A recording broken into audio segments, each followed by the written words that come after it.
It's 1990, and this doesn't look like your average Marvel book, but that's the point. Hey everyone, and welcome back to Read Your Comics, where we explore the comics behind your favorite characters and creators. I'm Daryl, and today we're diving into a strange psychological fill-in of The Incredible Hulk by Peter David and Sam Kieth, with assists from Kelley Jones. This comic hit the shelves in early 1990, right when Marvel was being visually dominated by artists like Jim Lee's clean and heroic X-Men, and Todd McFarlane's stylistic and dynamic Spider-Man, and then suddenly, Sam Kieth's Marvel debut. Now, to be fair, Sam Kieth had been working in comics since the mid-'80s, and he was even slated to do a Freddy Krueger story for the Nightmare on Elm Street magazine. Unfortunately, it got canceled before his story got published, although there's a killer Freddy Krueger pinup out there from about 1987 it's just beautiful to look at. But other than that, Sam Kieth had worked a little bit at DC as far as mainstream comics goes. He did the first arc of the Sandman series, but when that came out, it was not the mainstream success that we would all know that series to become, putting aside recent revelations of the author.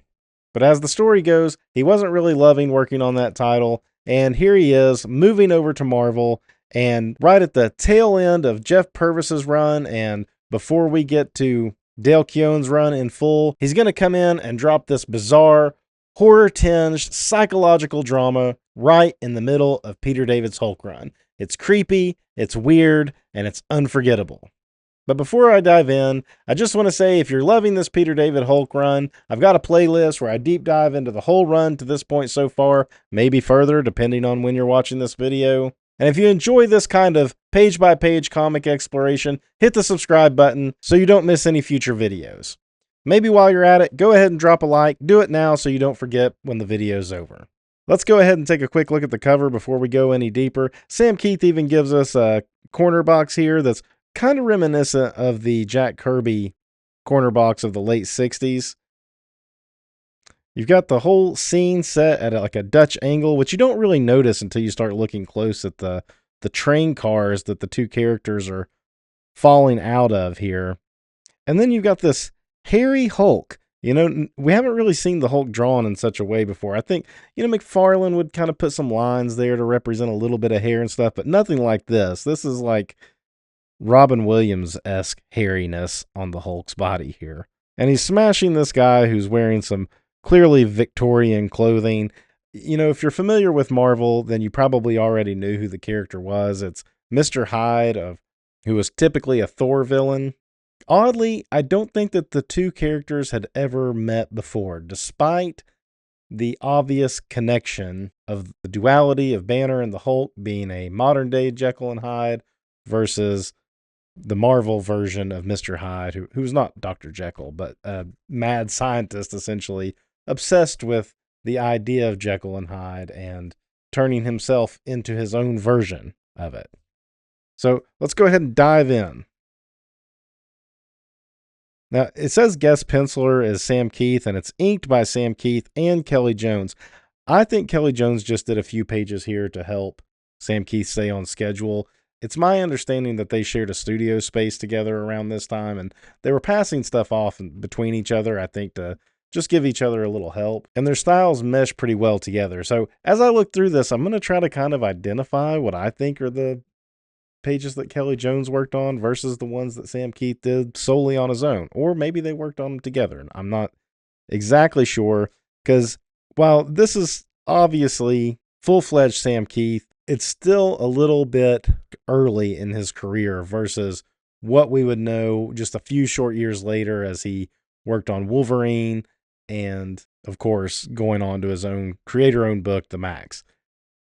So, as we saw at the beginning of the Countdown story, Bruce Banner had rented a house that he was staying at. He had some money that he had gotten from a crossover with Iron Man, and was trying to lay low as he searched for Betty. But now he's learned where Betty is, thanks to the leader during the Countdown story. He wants to return to his house to collect some money and clothes.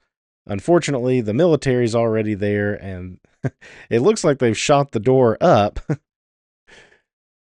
when the doorbell rang and it's a kid delivering papers. And we saw this kid at the beginning of the Countdown story too, delivering a paper and not being very nice to Bruce in the process. So in a way, this kid kind of got what was coming to him here.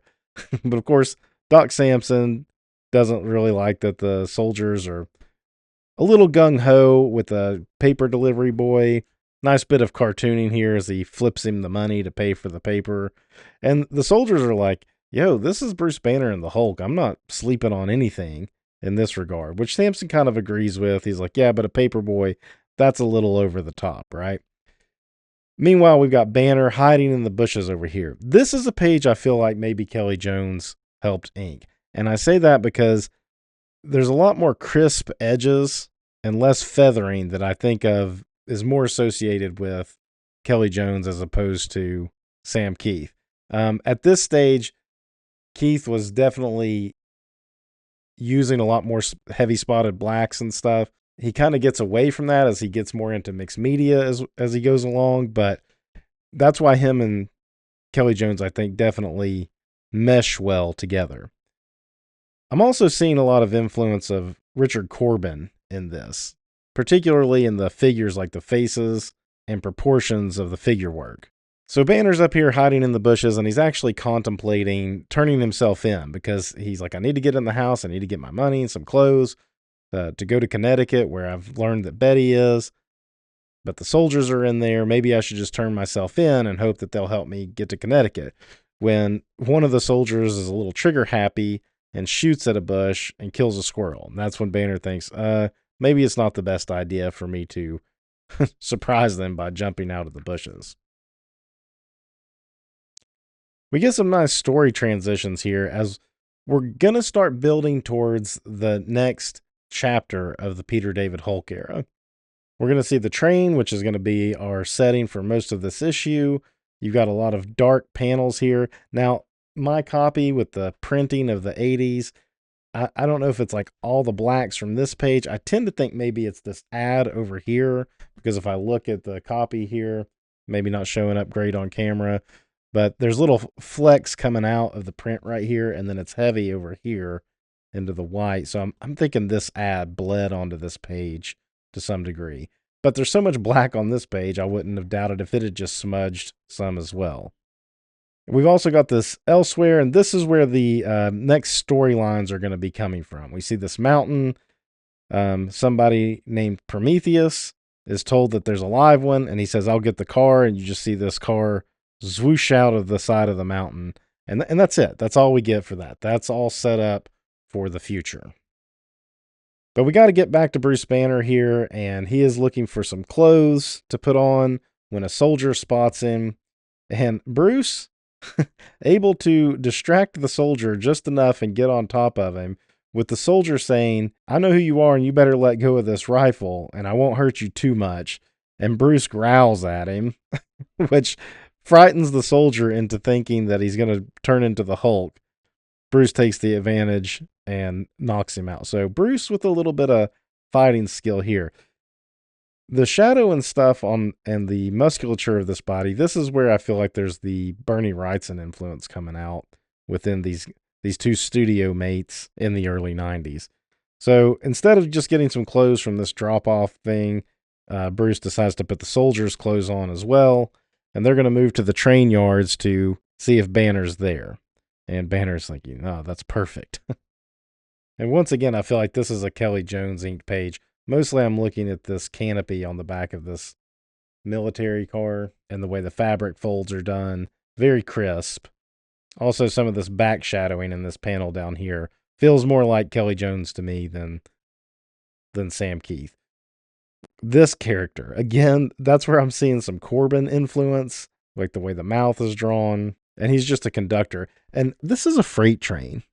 I mean, there's not a ton of passenger trains in the United States anyway, even in the 90s, but they're going to the train yards. They're not going to a train station like a train depot.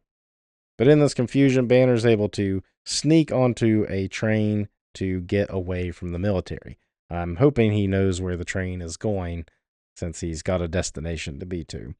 And inside, we start getting some moody horror elements here with lots of shadow, characters hiding in the dark. And so as this figure in the shadows begins to communicate that he knows Bruce Banner and knows who he is, which of course Banner questions, like, how can you even tell who I am in the dark? Says, the darkness and I are old friends. Also, I have studied your career for quite some time. A hobby, you might say. I find it fascinating. Fascinating is hardly the term I would use.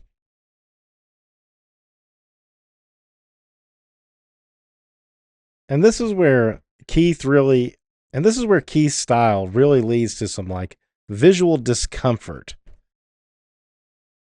As Banner starts to think he's going mad, he thinks at this point he's communicating with the Hulk, that he's cracking up, to where you even get a sense of dread. He's kind of letting his guard down too, as this hand starts to reach through the shadow and take the gun that Banner was using to what he thought would protect himself. Would Banner have shot him and defended himself? I mean, he did knock out a soldier earlier, right? But these two hands come out and snap the gun in half, and he says he'll keep the bayonet. We finally start to see this contorted face draped in shadow. I like how the light that peeks through the freight car too creates this like grid pattern across the face, and it moves, almost giving that sense of motion as that the train is moving along. So at this point, Banner's feeling a little creeped out and says he's going to go ahead and get off, when the figure takes the bayonet and throws it, and stabbing Banner in the leg. And in this, he's also communicating the whole story of Dr. Jekyll and Mr. Hyde, and almost taking umbrage that the Hulk has been referred to as an atomic age Jekyll and Hyde, which it is in a sense. You have a scientist that created something that brought out a monster in him. There's debate about whether Frankenstein being a popular film series of the time, that Martin Goodman wanted a Frankenstein book. Lee and Kirby created a Jekyll and Hyde book. All of it's there, wrapped into the origins of how the Hulk was created. But this character, he wants to be the Jekyll and Hyde of the Marvel Universe. And then just all this black on the page. This is where the printing era of this time really doesn't do this artwork justice. And, I'm a big fan of newsprint. I love the way it soaks up the art. But when you have an artist like Sam Kieth or Kelley Jones even, that does lay a lot of black on the page, some of the detail is going to get obscured and lost in the process. And right here is one of those parts where I couldn't quite make out what these lines were. They almost look like ribs, but obviously that's his leg. But is it the light shining down like before? But why just this one little spot? And man, this feels horrific. Look at this big hand grabbing Banner. And the figures kind of contort and contract a little bit to add that sense of claustrophobia and helplessness to the whole scene. So Hyde is going to kind of throw Banner around. It's still daytime, and here's where we get that hint of light. So I guess that's what comes through. So you see this little grating right here, and that must be what's shining on his leg right there. But again, I bet there was supposed to be more there to demonstrate that, and the printing kind of loses something. But I like the way it's lit up behind him. You got a nice lens flare, a drawn lens flare, not a photoshopped lens flare, lighting up the edges of his hair around him. And then we have the train kind of going around a bend on the side of a mountain. Banner also has a pistol, and here he is going to fire. He is going to defend himself by shooting someone.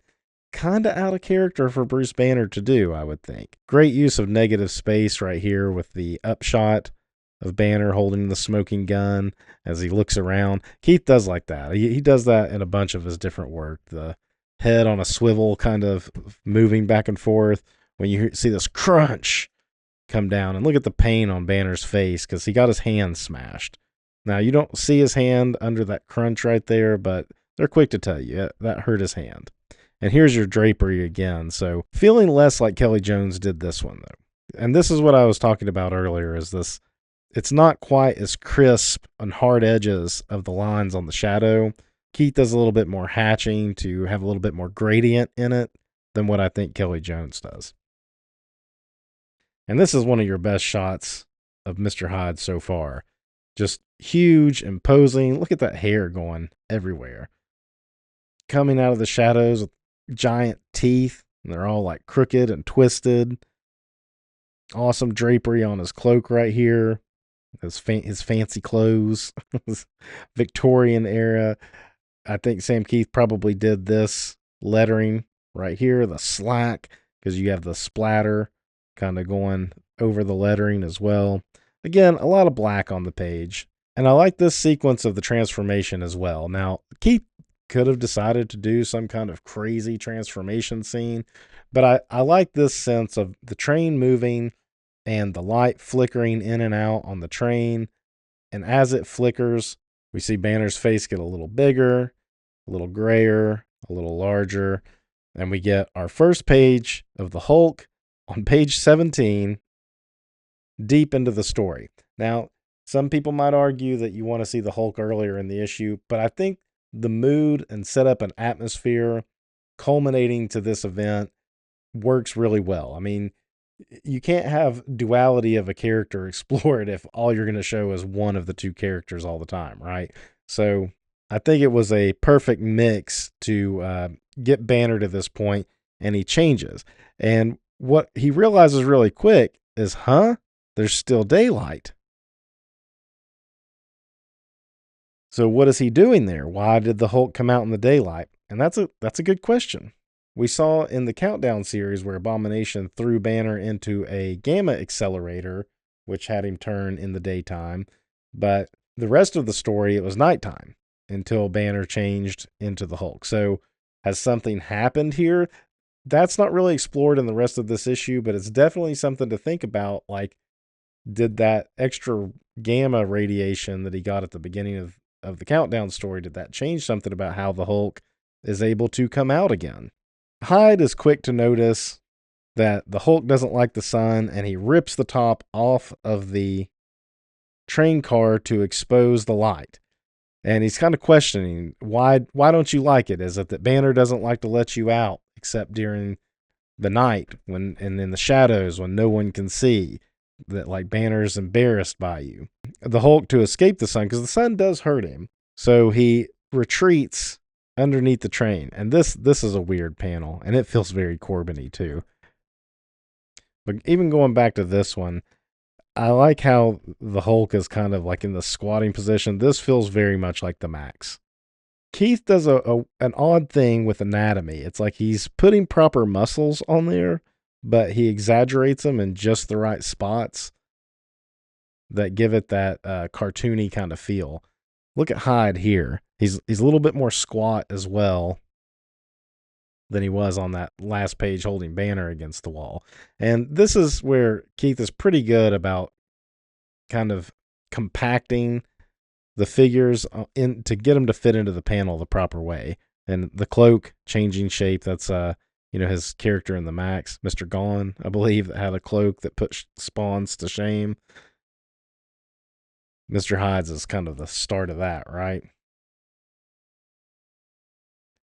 I mean, look at him here. When I said he was squat, he's really squat. He's like a troll almost. Good just cartooning sequence of him on top of the train wondering where the Hulk went. He's actually a little overconfident that he knows the Hulk went under the train and he's going to go chase him, but the Hulk came back up before he could do it. Some pretty good sequencing here too with the smack. It says schwalk because that's not a fist. It's like he did it with the kind of a lower palm strike almost. I like this motion in his hand right here as he's like smashing in the Hulk's face. And you got a squat Hulk fitting into this panel as well. And the panel's getting smaller and smaller as he sticks his head through. And this is kind of like our cover, right? Is the train kind of going across this trestle. You can kind of feel the wind. I like how the scene is broken into these multiple panels here. You can feel that cloak flapping around in the wind. Great mountains as the sun is setting more and more. Now, one thing we don't get in this that I was kind of disappointed thinking about it, in about a year, Peter David and Sam Kieth are going to work together on the Wolverine Blood Hungry story. in Marvel Comics Presents. And that's when you start seeing Kieth really experimenting with ripped clothing and having those like little twirls coming off of the clothes and stuff. And he could have done that here, but he didn't. And when I kind of went back and looked at some of his work, that he may not have really started doing that until that Marvel Comics Presents storyline. But this is a great angle of foreshortening with a big hand in the front. And the Hulk gets knocked under the train car. And I guess the train is just screeching, like the wheel can't go over his head. So it's just dragging him along and pushing against it. But it's really irritated him now. And the technique that a lot of artists are doing by this point with the draped in shadow, when in doubt, black it out and just show the teeth and the eyes. Look at those teeth. And that furrowed brow. So the Hulk has had enough, and he's just going to pick Hyde up like he's the Emperor in the second Death Star and throw him off. But Hyde grabs a train car and starts to pull it off. Now, something kind of weird here is that this was a freight train, and now the Hulk is worried that all these people, it says but the people will die. There's no passengers on here, unless he's just worried about the whole train coming off and the people that are working towards the front of the train. Because we've not shown any like people or, innocent bystanders, even in this caboose, as they say, which trains don't really have a caboose. And I loved this panel too, and I was looking at it again when they put the perspective flush with the panel and this little bit of cracking coming off the panel, which you think that's just kind of a neat touch he's showing for the weight of the Hulk in this moment. But really what he's demonstrating is the beginning of the whole trestle starting to crack and come apart. And this is a good perspective too. You see the trestle bending with like the peripheral vision of looking up through this narrow panel. And a great close-up of the eye too, with a lot of detail of wrinkled skin. That's great. So the Hulk, not gently, just flings up the train cars back onto the track, pushes it across just in time for the whole trestle to fall down.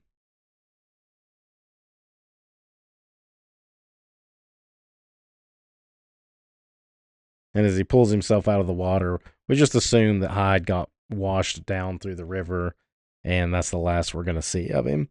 And then we end with this Charles Darwin quote, "Man, with his noble qualities, with his godlike intellect, which has penetrated into the movements and constitution of the solar system, still bears his bodily frame the indelible stamp of his lowly creation."